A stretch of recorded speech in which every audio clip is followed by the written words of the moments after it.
let me make a slightly stronger statement right here. There's nothing wrong with what I've said, but we can say something stronger. Show that for all integers n,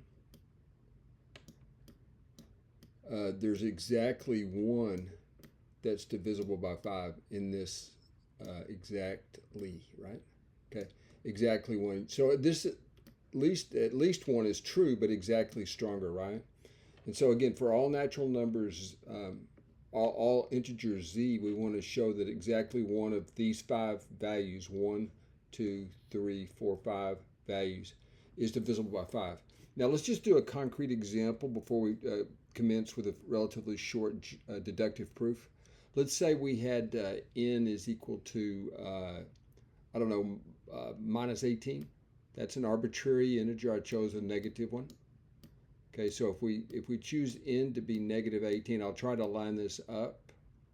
Okay, if you substitute minus 18 right here, you get 11. Okay, if you substitute minus 18 right here, you get negative 7. Okay, if you substitute minus 18 right here, you get negative 10, and this negative 10 is certainly an integer that's divisible by 5, right? So that meets the condition. All right, and then what about the next one? If you put minus 18 right here, you get minus 6, and of course minus 18 right here. And notice now this does not a proof make. However, there was exactly one element in this list that is divisible by 5, exactly one, namely negative 10.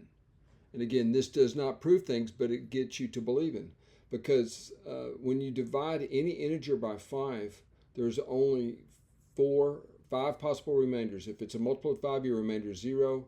You could have a remainder of 1, 2, 3, or 4, right? Now let's take a look at the general proof here. And what we do, it's very simple. In fact, we just reduce this expression, all of these terms. Notice that 29 leaves a remainder of 4, right? If you divide, that's what we mean by reduction modulo 5. Okay, if you divide 5 into 29, you have a remainder of 4. And if you divide 5 into 11, you have the remainder of 1 that you see, all the way down, 3, 2, right? But notice what we have right here is 5 consecutive integers. And I won't prove that, but there's a very simple, direct proof that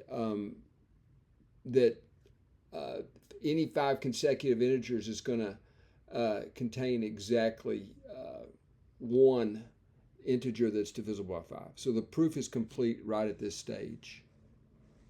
Okay, so right here we can write QED.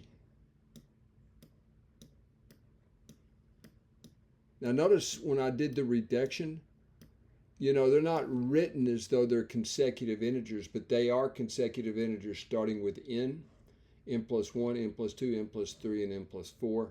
And the proof, the only thing I didn't prove for you is that exactly one of 5 consecutive integers is divisible by 5, and that's not too hard.